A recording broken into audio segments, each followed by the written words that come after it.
do cântico. O cântico, esse consolo desse cântico faz parte dos cânticos de romagem, cântico de peregrinação. Você está viajando para onde? Hein, Manu? Vai viajar para onde? Nós estamos viajando para a pátria celestial, né? Para a pátria celestial. Tem obstáculo no caminho? Tem obstáculo no caminho. A viagem pode ser íngreme, as ladeiras para subir, mas pode ter também perigo de salteadores, pode ter dificuldades com o sol, com o clima, com animais ferozes na estrada. Era o contexto da época. Mas a chegada seria certa. Estamos ancorados na promessa daquele que prometeu e não faltará. Ele disse: eu lhes dou a vida eterna. Jamais perecerão. Hein? Eternamente. A versão atual diz: jamais perecerão somente. Mas a antiga versão está legítima em dizer: jamais perecerão eternamente. Porque fisicamente todos poderão perecer, seja lá de que for. Não pode? Mas eternamente, não. Eternamente, não. E tem uma viagem rumo à pátria celestial. A trajetória cristã é uma caminhada que Deus concede a todos nós. Na jornada do povo de Israel, ia muita gente. Do Egito para Canaã, ia velhos, jovens e crianças. Cadê Benjamin? Tá lá. Ia criança também, viu, Manu? Ia menino naquela caminhada, o sol escaldante do deserto, mas Deus protegeu as crianças, os adultos, os velhos. Ninguém morreu de coronavírus. Mas tinha outros perigos, né? Tinha outros perigos. Aqui não está falando da jornada do Egito para Canaã, mas fala de outra jornada. Qual era a outra jornada? Alguém lembra o contexto do Salmo?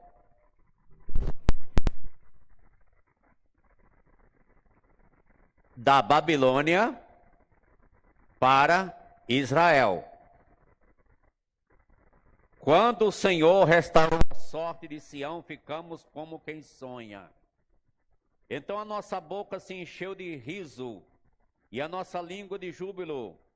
Então entre as nações se dizia: grandes coisas o Senhor tem feito por eles. Com efeito, grandes coisas fez o Senhor por nós. Por isso estamos alegres. Restaura, Senhor, a nossa sorte como as torrentes do Neguebe. Os que com lágrimas semeiam, com júbilo ceifarão. Quem sai andando e chorando enquanto semeia, voltará com júbilo, trazendo os seus feixes. Amém? É um salmo com 6 versos. Vários salmos têm 6 versos, né? Esse é um. E aqui falava do contexto de um retorno, de uma restauração. De um retorno à pátria. A pátria, Jerusalém, a terra dos judeus.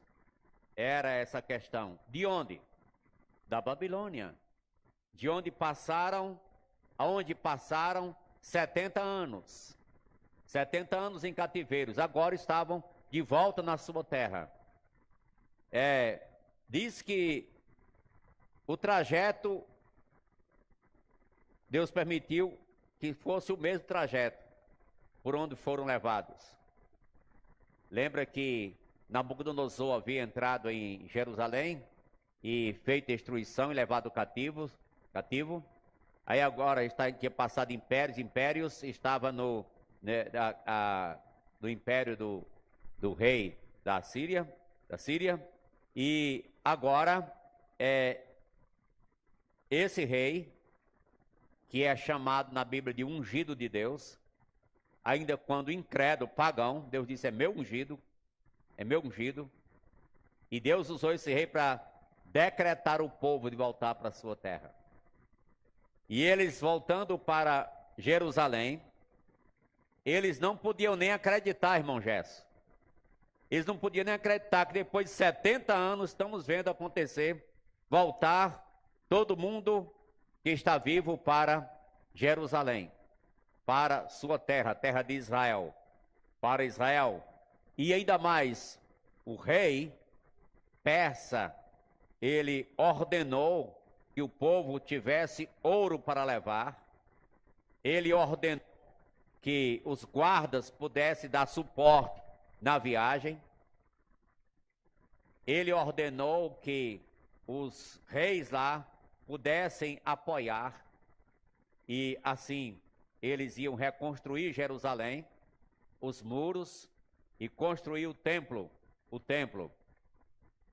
Mas quando eles vão nessa trajetória, eles dizem: nem acreditamos, parece que estamos o quê? Como quem sonha, exatamente, sonhando. Isso é coisa grande demais para ser verdade, né? Era um sonho, era como um sonho. Bem, nós vamos prosseguir, mas eu queria que você pensasse que existe coisa assim parecida com o povo de Deus. Em nosso tempo, o ano 2020 foi atípico, foi um ano anormal, não é? Anormal.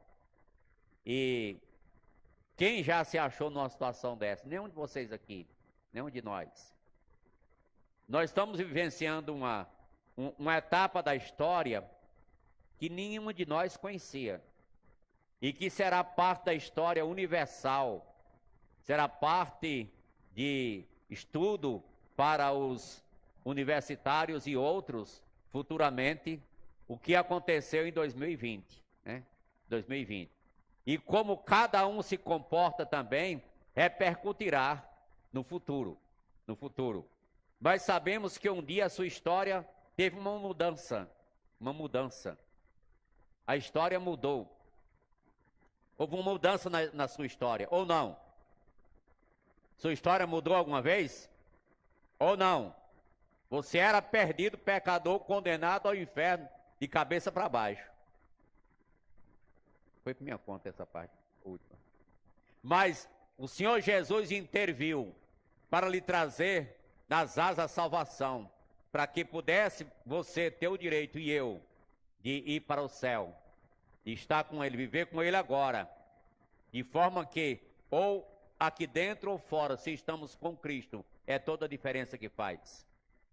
Então, isso foi algo pequeno? Isso foi coisa grande.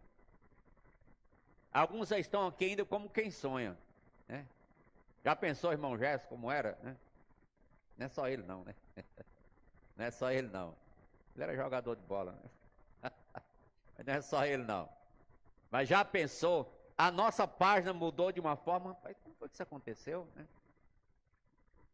Jesus disse que o vento sopra onde quer, ouves a sua voz, não sabe de onde vem nem para onde vai. Assim é todo aquele que é nascido do Espírito, né? Então, é assim um pouco até misterioso, né? Mas esse povo estava voltando para a sua terra em massa. Agora não voltou todo mundo, não. Ficou gente lá, na Babilônia. Mas uma grande parte voltou. E ao chegar na terra, topou-se com os adversários que lá estavam, com os opositores. E foi grande a luta, mas Deus deu vitória. Deus deu vitória. E quando foi para reconstruir o templo, eles começaram, depois pararam. Passou 16 anos, né? A construção parada. Aí o povo em andamento, mobilizado, né? Não, acho que o tempo está atípico, a gente vai dar uma parada, próximo ano a gente volta, e o próximo já fazia 16 anos, né? 16 anos. Mas aí Deus chama, aparece no livro de Ageu, os profetas Ageu, Zacarias, Malaquias. Aí Ageu disse, Deus disse para o meu dedo, vocês estão dizendo que não é tempo de construir a minha casa, mas vocês estão construindo as de vocês. Cada um fazendo sua casa suntuosa, luxuosa, e a minha casa está em ruína.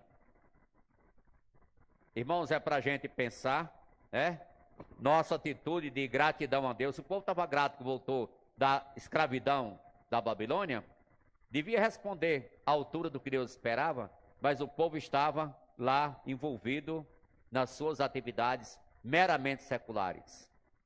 Mas isso era só o povo de Israel. Isso era só o povo judeu daquela época. Não tem nenhum crente assim hoje, não. Hein? Não tem gente no nosso tempo desse jeito, não. E como tem, irmãos. E como tem corações ingratos. E como tem vidas centradas em outra coisa senão em Jesus Cristo. Como tem vidas onde Jesus não é prioridade. Não é mesmo. Então, eles estavam como quem sonha. Agora, veja só. Então, entre as nações se dizia, o que diziam?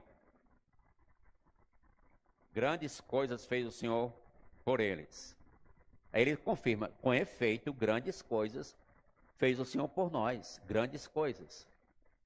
Imagina, irmãos, o povo, a história permanece, o povo sabe que esse povo foi levado cativo por causa da rebeldia dos seus pecados, e agora esse povo, as nações vê Israel voltando, aquela multidão de pessoas voltando para a sua terra. E o povo ficava com aquela indagação imensa. Que isso? Esse Deus é soberano. Moveu o coração de Ciro, o persa, para libertar esse povo, para voltar para sua terra. Isso é coisa grande demais. E eles realmente, grandes coisas fez o Senhor para conosco. Por isso estamos alegres. Então, vem aqui, a nossa boca se encheu de riso, de alegria, o coração jubilante. Parece que ultimamente tanto texto de alegria como foi o de Maria, das demais cânticos do Novo Testamento, lá de Lucas. E aqui está mais riso de alegria, cântico, júbilo. Na realidade, salmo é canto. E aqui não diz bem quem foi que compôs o salmo, né? Na sua Bíblia diz lá, quem compôs? Diz ou não diz? Não? Nem na minha. Mas, olhando, eu creio que esse salmo foi escrito por Esdras. Tem vários motivos para se dizer que quem escreveu esse salmo foi Esdras. O povo teve tempo de choro, tempo de abatimento, tempo de dificuldade, mas agora, olha lá, o verso 5, os que com lágrimas semeiam, esse é o texto que muitos gostam, né? Com júbilo ceifarão. Quem sai andando e chorando, enquanto semeia, voltará com júbilo, trazendo os seus feixes. Aqui é um tempo de recompensa que vem depois de um tempo de árduo trabalho, duro trabalho, ao ponto de ser doloroso e chorar. Tem trabalho, irmãos, que a pessoa às vezes chora mesmo, né? Pastor Manuelzinho contando que quando o pastor Benjamin estava ajeitando os bancos da tenda de Tangará, aí ele foi com ele e tinha umas tábuas para furar com a pua e para botar os parafusos nos bancos, e Manuelzinho estava incumbido disso. E o pastor disse, olha, isso aqui tem que ser terminado hoje até tal hora. E tinha um motivo justo para isso, né? E Manelzinho, aí ele já vinha trabalhando já a semana toda. Ele disse que estava já cansado e com a pua lá e furando e botando lá. Ele chegou um momento que ele chorou, né? Pedindo a Deus que desse graça para ele terminar, e terminou.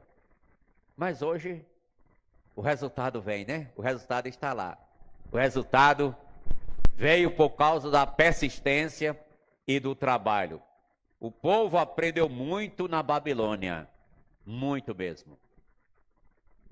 Será que a gente não tem aprendido alguma coisa desse período um pouco negro da história que estamos enfrentando? Será que Deus não prepara a gente para outras situações iguais ou piores para que enfrentemos do ponto de vista dele e para a glória dele? Na realidade, não temos muita esperança de que as coisas no mundo, tudo vai melhorar. Mesmo quando, mas tem algumas situações difíceis para o crente. Jesus disse, no mundo tereis o quê? E aflições faz chorar, né? No mundo tereis aflições. Aflições. Mas tenham um bom ânimo, eu venci o mundo. Só lembrando, irmão, tentar abreviar, que eu quero terminar antes da meia-noite, que quando esse povo volta para a sua terra, o que aconteceu? É uma pergunta que eu sempre faço, né? Por isso já sabe a resposta. Quando esse povo volta, que está na sua terra, com o tempo, o que aconteceu? Jesus nasceu. Veio o Natal. Natal, comemoramos agora. Jesus nasceu. As profecias se cumpriram. O povo tinha que voltar para lá, mesmo com choro, mas iriam sorrir de alegria, porque o Salvador veio. Tinha que estar na sua terra. Era lá o lugar certo. Era ali o local. E sabe o que mais? Quando o evangelho chegou, foi oferecido, Jesus ofereceu a mensagem, os apóstolos ofereceram, eles foram rejeitados, e então os judeus foram dispersos para todas as nações. Houve a dispersão dos judeus. E isso levou a perder até a sua pátria novamente. Já pensou? Perderam a sua pátria novamente. Mas a história ajuda muito. Aconteceu uma restauração novamente. Se não total, mas um ponto importante para a restauração. O que foi? A reorganização do Estado judeu, que se deu na história. Quando? Não, meu irmão. 60 foi a Guerra de Jerusalém. 60 e alguma coisa. Mas foi 1948, 14 de maio. À tarde, o general Davi Ben-Gurion teve o prazer de dizer: esse é o Estado de Israel. Por esse momento esperávamos há tanto tempo, e o povo rejubilando, jubilosos diante de Deus, pois está em sua pátria. E lá para cá tem voltado judeu em massa para a sua terra. E o evangelho está florindo lá. Sabe o que vai acontecer quando o povo volta à sua terra novamente? Jesus vem. Ele vem. E Israel já está cheio de judeu. Já está cheio do seu povo. Agora você diz, mas tem muitos judeus que estão fora ainda e não voltaram. Nem precisa eles voltar para Jesus voltar, porque aqueles da Babilônia não voltaram todos, não. Não voltaram todos. Mas, quando voltou aquela turma, aquela porção de judeus, que Deus esperava, Jesus, então, nasceu. Quando os judeus estão voltando como um sinal, é um sinal, está lá no sermão profético, então, está próximo às portas, ele estará voltando. E ele não voltou até agora para buscar a sua igreja, esperando que pecadores se convertam e conheçam a Ele como Salvador e Senhor na vida. Isso é importante, a gente estar centrado nesta profecia, nesse princípio, aguardando com expectativa. Entra ano, sai ano, problemas entram, estou de olho no relógio aqui. Problemas entram e problemas saem, mas Deus cumprirá no exato momento o que Ele prometeu. Aguardemos, estamos na expectativa que a qualquer momento Jesus pode se manifestar e atrair os seus da terra para o céu, ao ponto daqueles que estão vivos não morrerem mais, serem transformados, e os que já morreram ressuscitarem. Esta é a esperança. Verdadeiramente só acontece porque grandes coisas Deus fez, e a grande coisa principal, que ao voltar para a sua terra, Jesus veio e deu a vida pela